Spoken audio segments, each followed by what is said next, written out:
So we're going to go on to our next speaker, who is Caitlin Bennett. She is a fighter content executive from... Joe's got his hand up, but you're not allowed to ask a question. Caitlin is a fighter content executive from Matchroom Boxing, and she's here to talk to us about what it's like being a female non-athlete working in a male-dominated sport. Over to you, Caitlin. Firstly, just want to say thank you so much, Lindsay, for having me involved. As Lindsay mentioned, my name is Caitlin Bennett. I'm Global Fighter Content Executive at Matchroom Boxing, which is a bit of a long title and doesn't really explain what I do. I'm fully aware of that. So I'll get into that a little bit more. And I'm only 23, so fully aware that I'm also an absolute baby in this mad world of boxing. So I didn't know where to start, so I thought I'd start at the start. Growing up, loved sports, loved watching sports, loved playing sports. Anywhere I could be involved, I was involved. We had like a journalism newsletter group called the Sports Crew in my high school that I was like chief editor of when I was about 15 years old. I just wanted to be involved, whether that was, I did athletics, taekwondo, gymnastics, dancing, football, anything. I just wanted to be involved. Used to go and watch, still do go and watch the football with my dad. And that was inside and outside of school. So I remember in school, I'm from South Wales, if you couldn't already tell by the accent, but my school team made the Welsh Cup final, and I remember doing cake sales in school to raise money for kit because the boys had a football kit and the girls didn't. So we wanted to make a stand of, no, we want a kit. We want our own kit. We don't want to wear the boys' smelly, sweaty football kit. So if that means making our own cakes and selling mini rolls at lunchtime, then that's what we're going to do to get our own kit for the Welsh Cup final, which we did. And yeah, was praised by the head teacher, and yeah, just us being stubborn girls, I guess. So then getting into the media side of things, as I know Rhiannon touched on, Kate touched on, there was kind of like this pressure to, oh my God, I kind of need to decide what I want to do in my life. And obviously I was only 15 when I chose my GCSEs, and I actually chose to do science because I thought if I can't be involved in sport as an athlete, as a sports person, then I want to be involved in another way. So I thought I'll be a sports physiotherapist because that's so easy, right? Science is so easy. Turns out I was absolutely terrible. Passed just about by the skin of my teeth. So I passed my GCSEs, but I realized the science, the maths, that is not for me. And then it came to taking my A levels, and my mum said, well, you love English and you love PE, you love sports. So why don't you be a sports journalist? Just pluck these two words out of thin air. And I was like, what's a sports journalist? So did some research, and I was like, oh my God, I feel like this job is made for me. Like I don't want to be anything else. Now I know what a sports journalist is. So I did English, media and history at A level. And I had 5 unconditional offers from my universities, which meant I could have absolutely cruised and basically dropped out of sixth form if I wanted to at that point because my offers were secured, but chose to get good A-level results, work hard, so that I could fall back on my A-levels if I needed to. So then I went to the University of Gloucestershire, which was only an hour over the bridge from my home in Wales, and I'm a bit of a homebody, so that was important to me.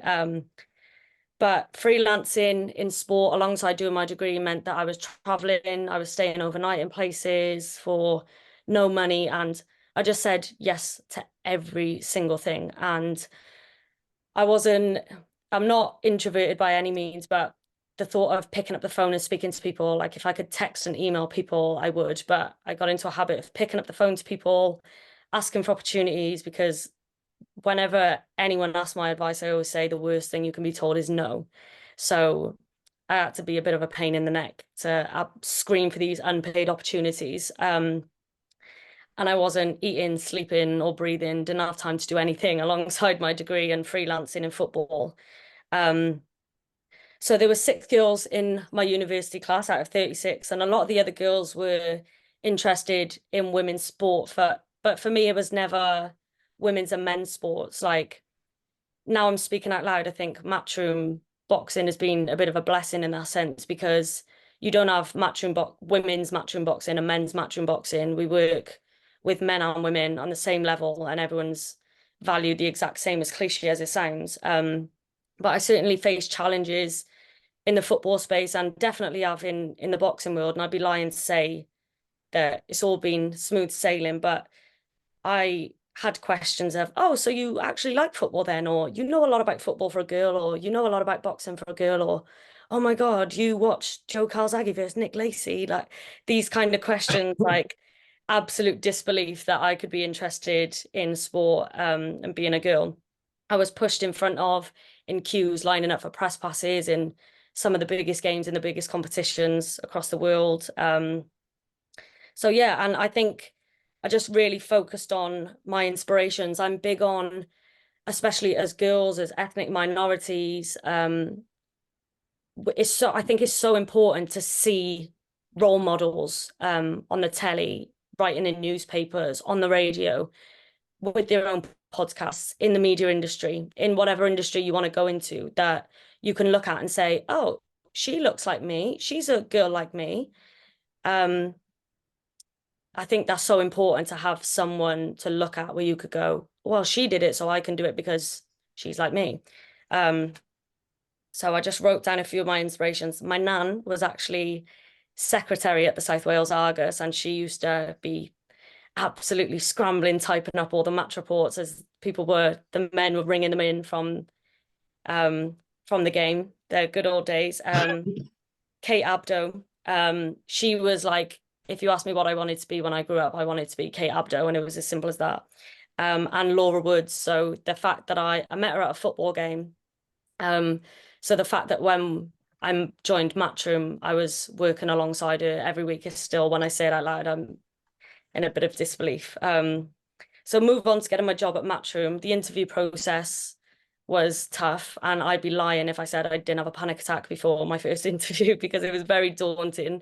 I was a girl from a small city in South Wales, turning up to Essex, which is completely different culture, environment.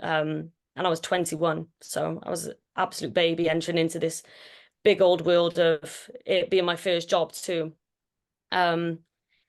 And went through the interview process. Out of 350 people, there were 6 girls. I got narrowed down to a final 6, a final 3, and eventually got the job. And I was the first girl in the Matchroom Boxing media team, and now there's 2 of us. We have a graphic designer called Maria. But I was the first girl in the media team, which I think me and the other girls in the office sit and laugh now, because they were like, you were a big anomaly. Like, there was a lot of talk about, oh my God, the boys are going to have a girl in their team. Like, how are they going to adjust?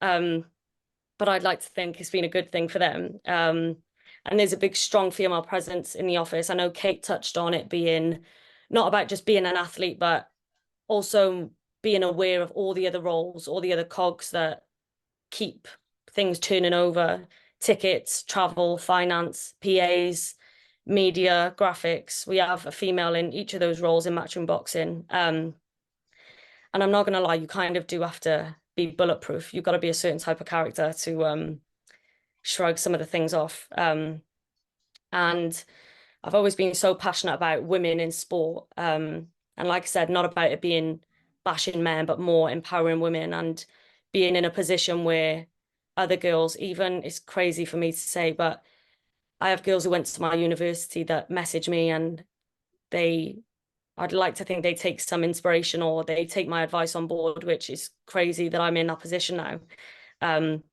because I am in my dream job.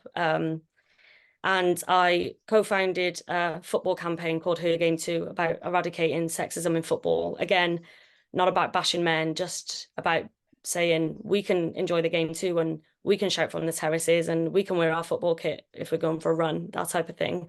And the campaign went global. So it proves initiatives like that and women in boxing are so important. I think, as I said, as a young girl, you want to be able to go onto social media or click the telly on, and you want to see someone that's like you, so you can go, oh, I want to be like that. So I think women in boxing is fantastic at saying we can do it too. Ah, thank you. Anybody got a question for Caitlin? I'm just going to get one question, and then again, just going to go on to the next speaker, if that's all right. We'll open it up at the end. Can anybody's hands? Sorry, I can't see all the screen.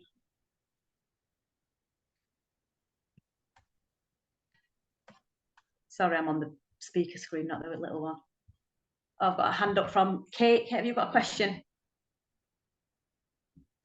Right, was my hand up? On your screen. Oh, is it? Oh, right. I'm a woman that works inside with rubbish at computers, but I will ask you a question, Caitlin. So, when you said that you went into that interview process, how did you find that? How do you now speak to sort of girls that look up to you in relation to navigating the challenges? I think I try and pose it as a female, you inevitably, whether you believe it's right or wrong, you are going to have to work 10 times harder. I know I've definitely found that the case. You have to push harder for opportunities, push harder to be valued, push harder to be heard, but to be respected as well. But I like to take the gender kind of out of things and say, if you work hard enough, whether that's you work 10 times harder, they say comparison is kind of like it's the devil, really. So I think if you think about it as, oh, well, the boys didn't have to work as hard, you kind of just have to think, I'm working hard, and I know that whether it's 10 times harder than him or him or him, as long as you work hard, you can get anywhere. And like I said, you have to be, and my advice is be a pain in the neck. Ask questions, pick up the phone, annoy people, double text people, DM them, email them. Be a pain in the neck. And even if you feel so insecure when you're on the ground to swallow you up when you're speaking to someone on the phone, you have to put on a brave face sometimes, especially as a female. So that's my advice. Never take no for an answer. Brilliant. That is good advice. I need to pick up the phone to you for a pep talk sometime. Right. Amazing. Thank you so much, Caitlin.